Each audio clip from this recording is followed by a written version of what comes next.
Once you have come here as a human being, life got complicated. If you had come here like any other creature on this planet, stomach full, life settled. Once you have come as a human being, stomach empty, only one problem.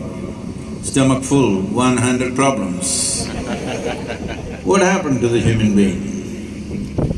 Why have we become a suffering humanity and a very destructive humanity? What's our problem? Because in terms of evolution, we are the flower of evolution, we are the peak of evolution. In terms of all the heap of creatures, we are literally on top of the world. But most human beings are not feeling like top of the world all the time, all kinds of suffering. As I said, for every other creature, stomach full means their life was settled. For you, stomach full, all the problems begin. The human problem is just this. You heard of Charles Darwin? That was a question. Oh. Some 152 years ago, Charles Darwin went about propounding his theory of evolution, and he said, you were all monkeys and then you became human. Not me, he said. But for a goat to become a giraffe, it took some millions of years. For a pig to become an elephant, it took many more millions of years. But for a monkey to become man, it happened rather too quickly, that's what they say. Anthropologists believe there must be a missing link because it happened too quickly from monkey to man. I mean women also, okay? Because oh, he's only saying only men were monkeys, what about us? Everybody. So today, the genetic scientists say that the DNA difference between a chimpanzee and you is only 1.23%. Is 1.23% a great percentage? Hello? Is 1.23% a great percentage? You won't pass anything with 1.23%. But in terms of DNA or in terms of physiology, that's how close to a chimpanzee you are, just 1.23%. But in terms of intelligence, in terms of awareness, you are worlds apart from a chimpanzee. And this is your problem, that you have an intelligence for which you don't have a stable enough body. If you had a very stable body, instead of 1.23%, if it was 99% at least, then you did not have to do any yoga. See, if you come a million years later, maybe it will be so, but you're a little too early, I'm saying. You have an intelligence for which you don't have a stable enough body. So one important aspect of yoga is to create a stable platform so that your intelligence works for you. Right now, your own intelligence bothers you all the time. If you are with others, you may suffer other people, but if you're alone, you suffer yourself. Hello? Yes. Hello? Yes, yes, yes. Am I telling the truth about the people of Nasik also? Yes. So, why this has happened to us? That our intelligence has become a problem. Tell me, should intelligence be a solution or a problem? Solution. It should be a solution for everything. But unfortunately, most people have made a problem out of it because nature offered you a certain level of cerebral capability. If I ask you a simple question now, you must say yes or no, because I'm going to bless you, those who are silent will get blessed just like that. Okay? Would you like your intelligence to be sharp or blunt? Blunt. Sharp. So if you have a very sharp instrument in your hands, suppose you have a sharp knife in your hand, but your hand is not steady, it's like… well, your intestines will be out. Hello? Yes. Why we don't give a knife to a child's hand is not because the knife is dangerous, because a child doesn't have a steady hand and is not conscious enough, he may harm himself or he may harm somebody else. Right now, that's all that's happening to you. Compared to all the other creatures, you got the sharpest intelligence and you're hurting yourself and hurting everybody else and hurting the planet itself. If you had the brain of an earthworm, you would be very peaceful. Hello? And you would also be eco-friendly. Yes. But what to do, you got such a big brain. This is the greatest gift you have. But unfortunately, you're using the sharpness of your intelligence to poke yourself all the time, sitting, standing, suffering your own thoughts and emotions. Your thoughts and emotions must always serve you, isn't it? Hello? Yes. But right now they work against you, simply they bother you. You can call it stress, you can call it anxiety, you can call it depression, you can call it by 1,000 different names. But essentially it's a case of your intelligence turning against you. Once your intelligence turns against you, there is no force in the universe that can help you. So this is in relation to one's personal suffering and it is also in relation to humanity as a whole going through whatever they are going through and whatever they are doing to themselves and to others around them. Right now, in terms of soil, we have done this to ourselves, that in the last 70 to 100 years' time, over 50% of the world's topsoil is gone. What topsoil means is, the first 15 to 18 inches of the soil, this is the cream of this planet. This has zillions of life forms within it. It is because of these life forms, all this microbial life, that you exist today, because 60% of your very body is microbial life. Apart from that, even in terms of evolution, we as a life, a complex life like this became possible only because of the microbial life in these 15 to 18 inches of soil. These 15 to 18 inches have zillions and zillions of lives, millions of species. A handful of soil could have 8 to 10 billion organisms, a handful of soil. That's how rich with life it is. It is the largest living system, not just on this planet, in the known universe, it is the largest living system. But nearly 50% or over 50% of the topsoil is gone. To create 1 inch of topsoil, it would take 600 to 800 years if there was no human footprint. At the present level of human footprint, at the present level of human activity, if you have to create 1 inch of topsoil, it would take 13,000 years. Does anybody have that kind of time here? Hello? 1 inch would take 13,000 years with the present level of human activity.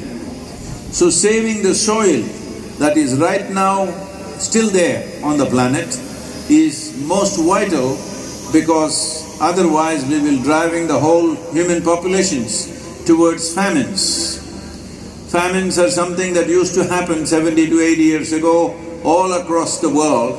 Famine is the most terrible way for a human being to die, because it will take 3 to 4 months to slowly die. India has seen some debilitating famines in the past. In 1942, we had a famine which took 3.2 million people. 3.2 million people died in 4 months' time in a most painful way, because you don't die immediately, you die over 3 to 4 months slowly. till every ounce of flesh is eaten up. Slowly one dies. After so much infrastructure, so much technology, so much knowledge, so much education, if once again we drive towards a famine, there is simply no excuse for human beings. Hello? Never again we should drive towards famine, because the most horrendous things happen when there are famines. Already 2 nations in Africa are going towards famine this year. It is expected 6 to 7 nations will go towards severe famine. In these 2 nations which have already gone into famine situation, they are talking about 350,000 children may die in the next 6 months' time. It's still happening, already happening. When will it come to us is the only question, because every responsible scientist is clearly pointing out that by 2045, we will be producing 40% less food and our populations will be over 9.2 billion people. That is not a world you want to live in. That is definitely not a world where you want to leave your children and go. You want your children to live better than you. Am I assuming wrong?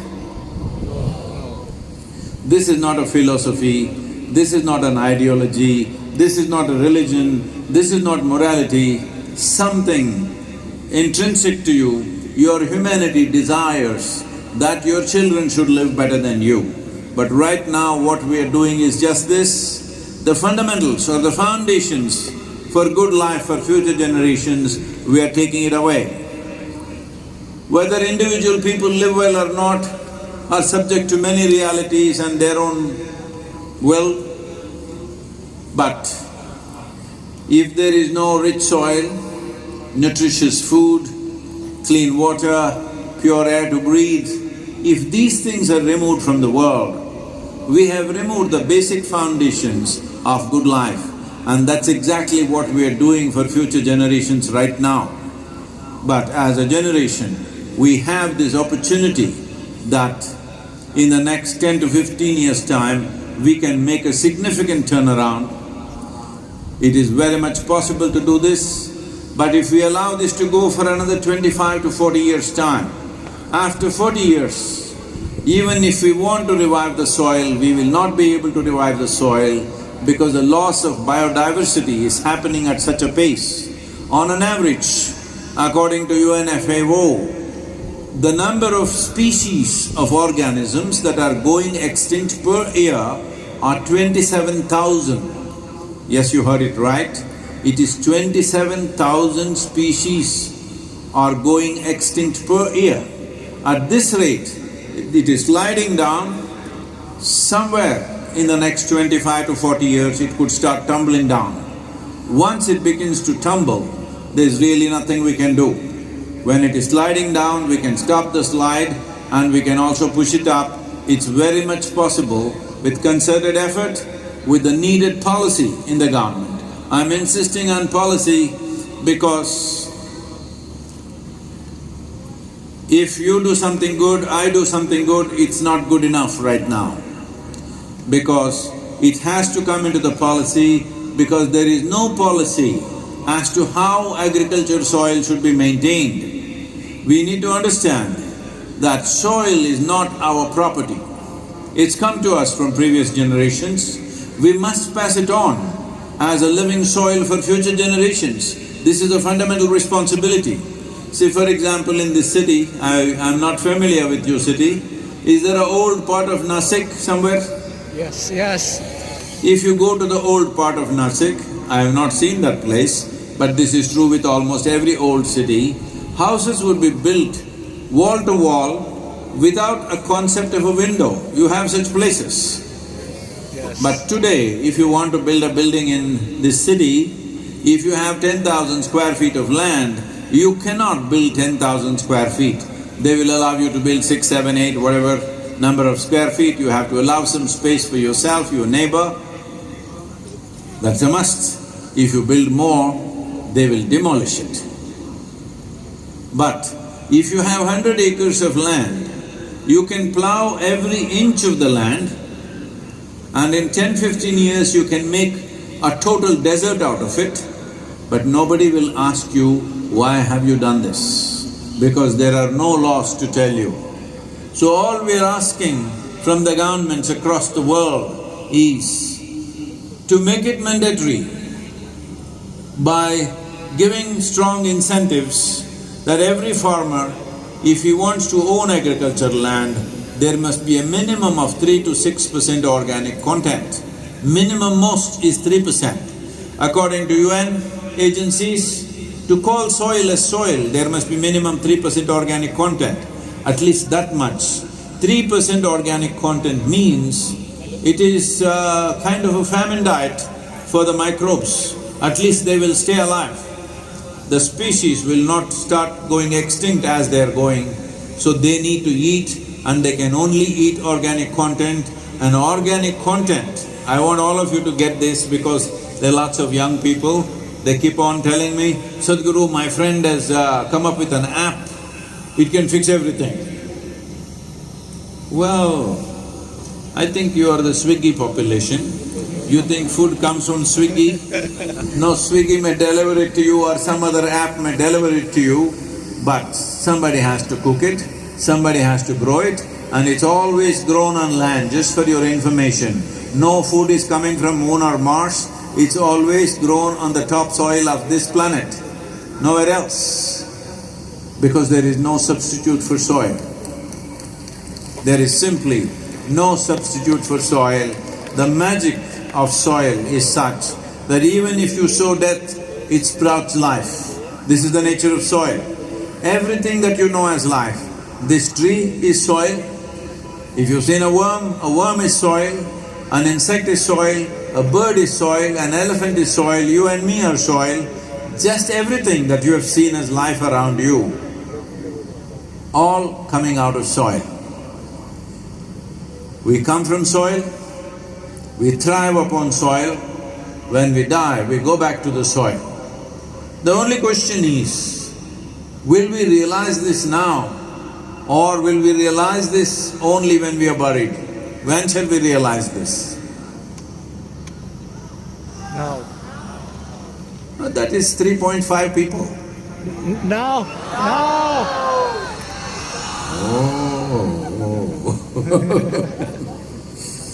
Now that you're raising your voice, I think I can tell you a story. Can I tell you a story?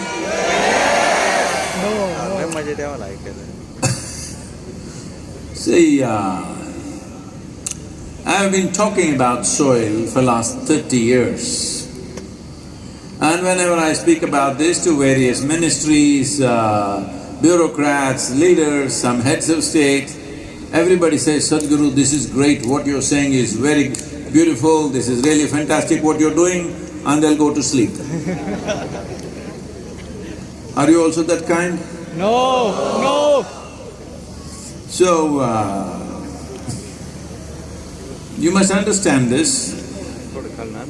Let me tell you a story. This happened once upon a time. Come on, you can't tell a story to this kind of people. When I say once upon a time, if I say once upon a time, you say, Once upon a time, Shankar and Pillai had 3 children. He had 3 sons. One day he called them and said, you good for nothing fellows, you must do something good in your life. The 3 boys asked, Father, what is good? Am I getting the pronunciation right? Yes, yes. We don't know what is good. How do we do good, Father? You good for nothing, you must do good things. But Father, we do not know what are good things. Then he said, go do something good, go out and do something good. Just help one old lady to cross the street, something like that, do something. So the boys left. In the evening they came back.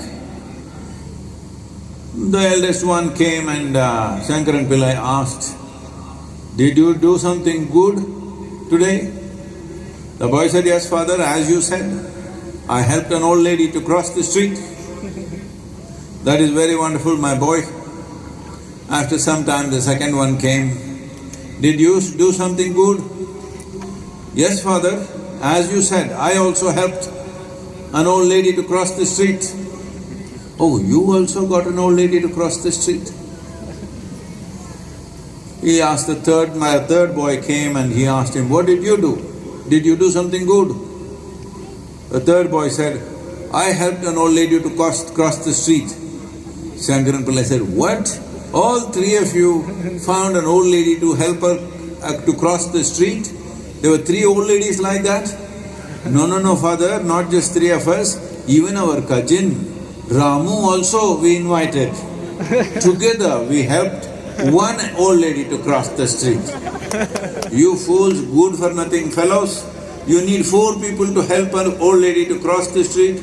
Oh father, you don't know, these old ladies are so stubborn, she wouldn't cross. You can't help somebody who doesn't want to be helped, hello? Yes. It's very important, as a generation of people, we need to understand this because everybody is thinking, what I saw was in the last 2.5 years, I've been meeting so many agricultural ministries, environment ministries all over the world. As I spoke to them, bureaucrats, ministers, responsible people, scientists, everybody seems to know the problem. Everybody knows the general direction of the solution. Everybody knows the problem, everybody knows the solution. How come nothing is happening? When I thought about it, I realized they're all just waiting for an idiot to come and bell the cat. So here I am.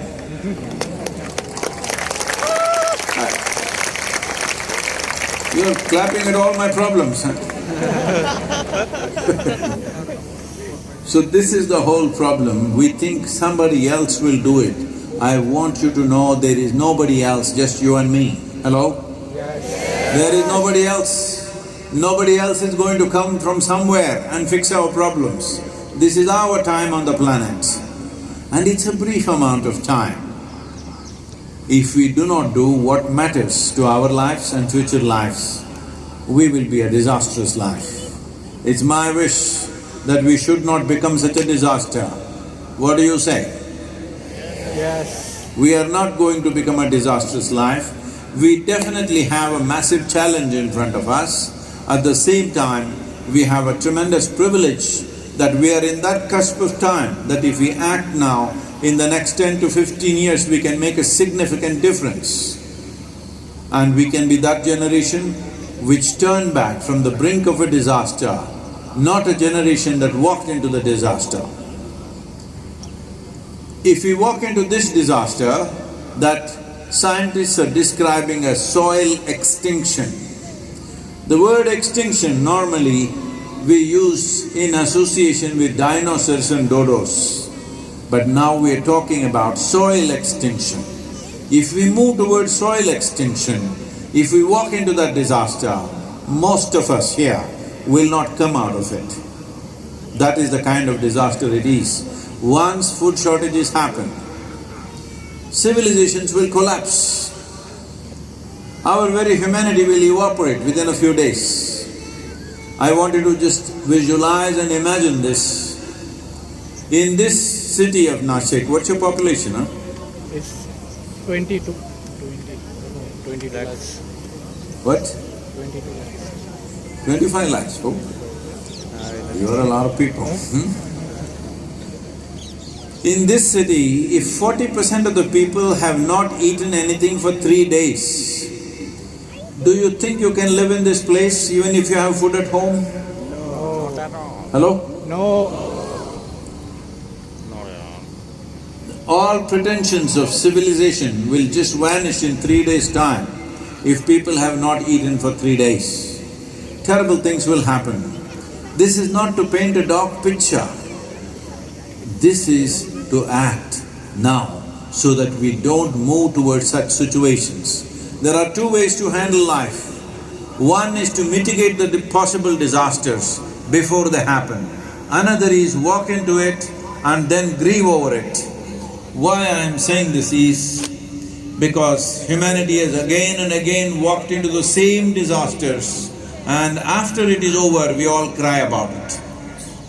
World War I happened, terrible things happened, and everybody made up their minds, never again we're going to fight, enough is enough. In Europe, where World War I happened, within 25 years, number two happened. No, I'm not talking about that. I'm saying World War II happened. And it was worse, many-fold worse than number one World War or First World War. And after that we said we were never going to fight again, and we formed United Nations and this and that. Since then, how many wars? How many nations have been destroyed? How many millions of people have been killed? Still going on. And now we are talking about World War III as if it's a natural progression. If we fight 2 world wars, third must happen. Number 1, 2, 3 must happen, right? Hello? Yes. For the kind of destructive capability we have, if we go into the Third World War, I don't know how many of us will come out of it alive, even if we are not a fighting force. Because the disruptions that will happen in the world will be such. Right now, one war in one country, already 6 nations are going into famine. If a world war happens now, with the kind of population that we have, I want you to understand, in the beginning of 20th century, we had only 1.6 billion people on the planet and 330 million in this country when we got independence in 1947. But today we are nearly 8 billion people in the country. We are 130 crore people, that means 1.3 billion people. With this population, if any disruption happens, more than the war, the famines will kill 10 times more than the bombs and bullets. And bombs and bullets will be will be compassion compared to starvation deaths that happen in the world. So why am I coming and telling you these ugly things to you? Because we have created a situation that can lead to something very ugly if we don't act now. If we act now, we can turn this around. Action needs not that you go home and fix your kitchen garden today. That is very cute of you, but that is not a solution.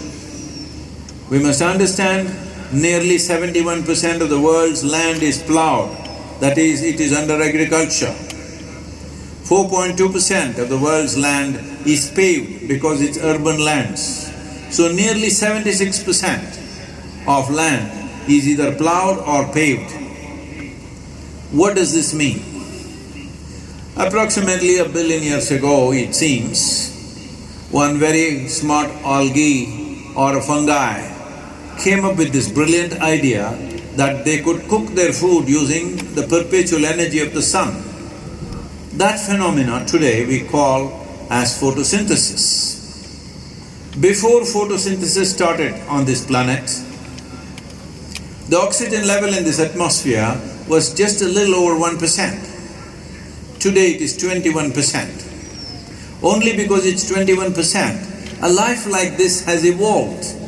Complex life forms happened on this planet, and even right now we are breathing only because it's 21% oxygen. Last 2 years, even with mask on, you've been breathing because it's 21% oxygen. But in the last 1,000 years, we have removed 85% of the photosynthesis on the planet because land is largely plowed or paved. What is our plan, really? 67% of the vertebrate life on the planet has disappeared in the last 70 years. 82% of the biomass insects have disappeared in the last 70 years. 92% of freshwater aquatic life has disappeared in the last 70 years. What is our plan for this planet and for ourselves and for future generations? What is our plan? Somewhere we think, if I have enough money in the bank, if I have gold in my house, I will be safe. There is no such thing. Once there are food shortages, your money, your gold, your wealth, your education, nothing will mean anything. We need to fix this, and it's possible to do it. As citizens of a democratic nation, the simplest thing that you can do is raise your voice and keep it raised till the needed policies happen in your state and in the country. Because the central government does not have any geography of its own, it is all in the state government. Center will recommend, but states will have to promulgate their own laws, there will be budgets involved and all this. So it needs people's support. Why it needs people's support is, in a democratic nation, we give a term of 5 years for the government. How will any government act upon things which will take 15 to 20 years to bear results, when their term is only 5 years? Even if you happen to be a minister or a chief minister or a prime minister of this country, if you were given an opportunity, would you try to do things within the 5 years? Or would you attempt doing things which will produce results in 15, 20 years? Naturally within 5 years, and that's all that's happening. Unless people give a mandate. First of all, we must understand, governments are not elected to do something fantastic. Governments are elected to fulfill people's mandate. But where is the mandate for long-term well-being of this nation? Have people ever spoken for long-term well-being of this nation? Have people ever spoken for the future of their children? No, they are only asking for 2 rupees discount in the petrol prices. They may get it. They ask for 1% discount in their income tax, they may get it. But when has a population anywhere in the world, 60% of the adult population stood up and expressed their concern for long-term well-being of their nation and future generations? When have they done it? They have never done it. So you can't blame the governments because people have never expressed this. So we must understand, this is not an agitation, this is not a protest, this is not an expression of our anger or resentment. This is an expression of our love and responsibility for the life that we are and the life that's around us and the life that should be beyond us. Should life be beyond us? Yes. There are many young people who call themselves Generation Z. That scares me. That sounds like the last generation. Z, please drop Z and do something. Call yourself AB.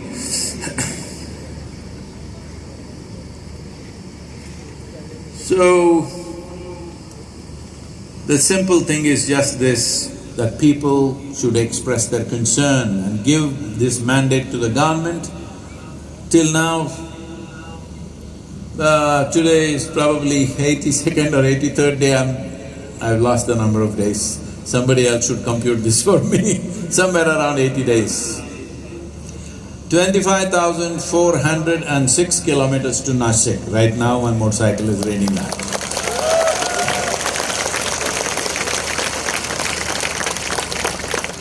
"74 nations and 4 states in India have signed up for safe soil policy.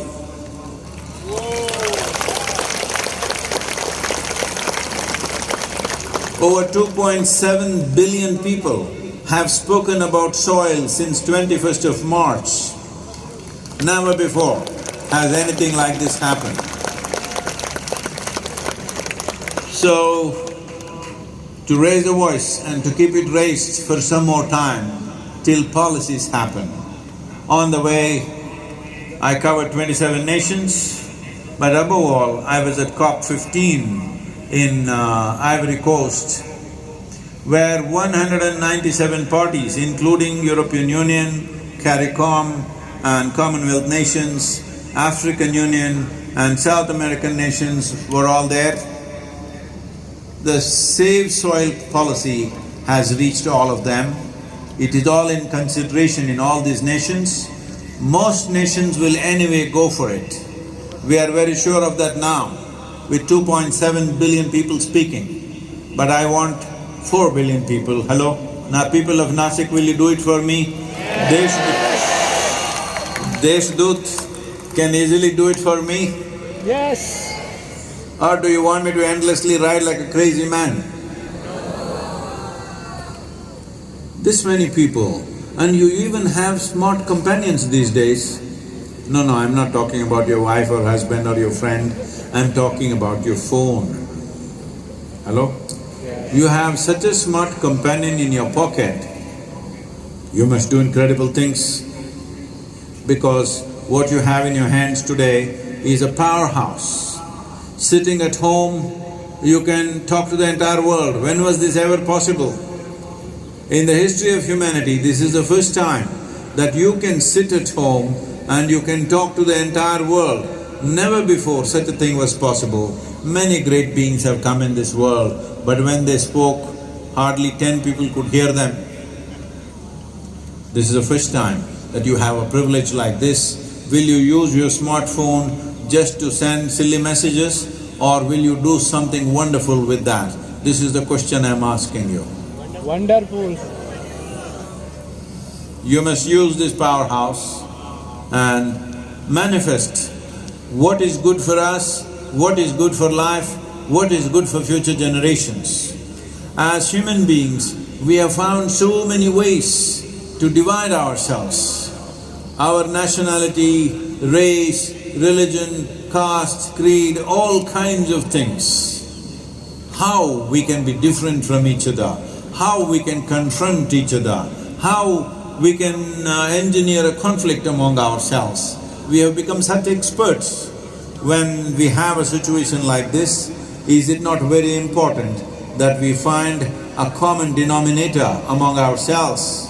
If you do not understand what is this universal consciousness which unifies everything, at least you understand this much. All of us come from the soil, thrive on the soil. When we die, we go back to the soil. Well, this happened. It's a story. Oh. Come on. Once upon a time. No. There was a potato farmer. I forget the name, he was saying, you grow everything in Nasik. Do you grow potatoes? Yes. So, potato farmer one day wanted to eat mangoes, and he went in search of a mango tree, and he found a mango tree. But out of sheer habit, being a potato farmer, he started digging the ground for mangoes. When he found no mangoes, he became furious and dug furiously. After some time, the tree came down upon him. This is the story of humanity right now. This is what human beings are doing. In search of human happiness, in search of human well-being, we are trying to turn the planet upside down. Right now, do you see me? Hello, all of you. Yes. Even if you're not listening, do you see me? Yes. Use one hand and point out where I am. Where am I? Yeah. Hey, don't show like that, what is that? I'm not there. Where am I? Yeah. You got it all wrong. You know, I'm a mystic from southern India. Right now, this light is falling upon me, reflecting, going through your lenses, inverted image in the retina. You know the whole story? Yes. So where do you see me right now? Within yourself. Yes. Where do you hear me right now? Yes. Within yourself. Where have you seen the whole world? Within yourself. Where did pain and pleasure happen to you? Within yourself. Where did joy and misery happen to you? Within yourself. Where did agony and ecstasy happen to you? Within yourself. Anything that ever happened to you happened only within you. Or in other words, human experience is manufactured within you. What is manufactured within you, instead of manufacturing it the way you want it, you're trying to fix the whole world in search of human happiness. This is the basis of all the destruction. If human beings do not know how to be joyful, peaceful, blissful within themselves, somebody was saying that if you go some 1,000 or 1,000,000 light years away, it seems there are 300 planets which are just like planet Earth, some of them 10 times larger than planet Earth, and we can go there and live well in case this planet goes fut. I said, see, as long as you're in search of your happiness, as long as you're in pursuit of your happiness, if we find 8 billion planets and give one to each one of you, within 100 years you will destroy it anyway. Because if you are trying to extract happiness from the world, you will destroy it because you will be like a potato farmer who is digging the ground for mangoes. You will not find mangoes there, so you will dig till the tree comes down. This is all that's happening. If your body becomes pleasant, we call this health. You want it? Yes. Those of you who didn't say anything, I'm blessing you. Once again, I'll give you a second chance. Pleasantness of the body is called health. You want it? Yes! That's better. If it becomes very pleasant, we call it pleasure. Yes. If your mind becomes pleasant, we call this peace. Yes. If it becomes very pleasant, we call this joy. Yes. If your emotions become pleasant, we call this love. Yes. If it becomes very pleasant, we call it compassion. Yes. If your very life energies become pleasant, we call this blissfulness. Yes. If it becomes very pleasant, we call it ecstasy. Yes. If your surroundings become pleasant, we call this success. Yes. Wait. That one thing you must wait, because to create pleasantness in your surroundings, you need the cooperation of the times in which you exist, people who live around you, the forces that are functioning around you.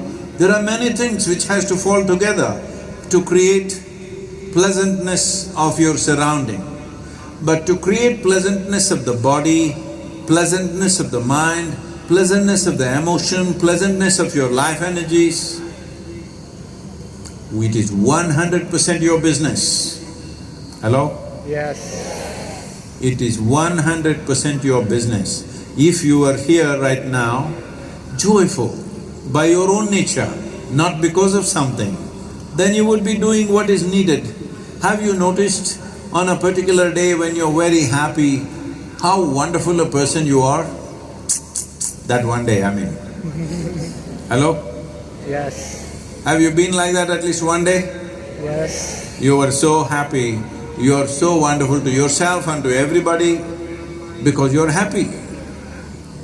And when you are happy, have you noticed 24 hours, poof, passed off like a moment. You had such a day? Yes. Another day you're like this.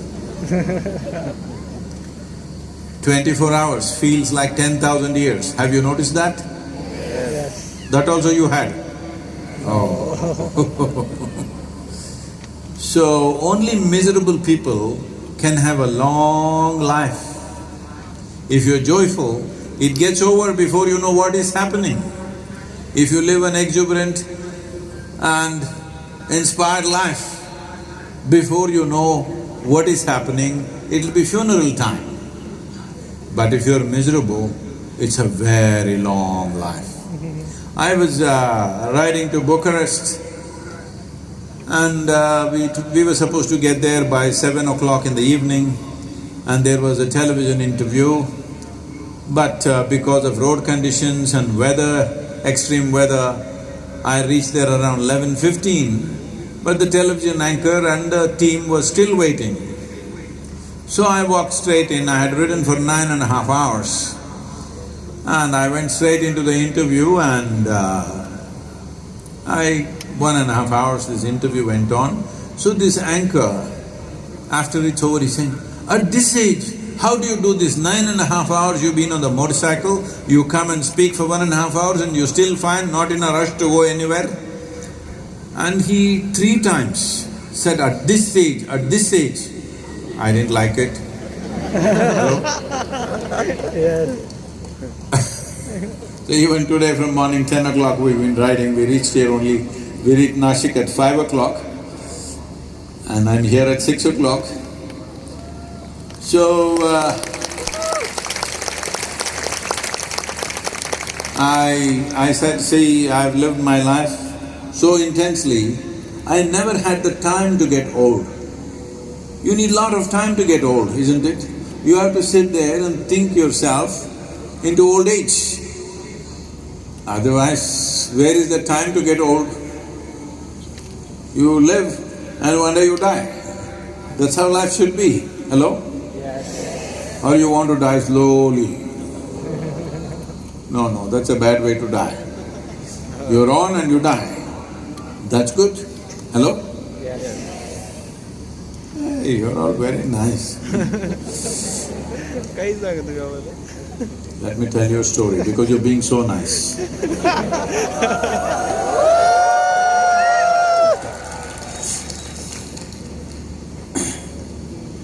It's not once upon a time.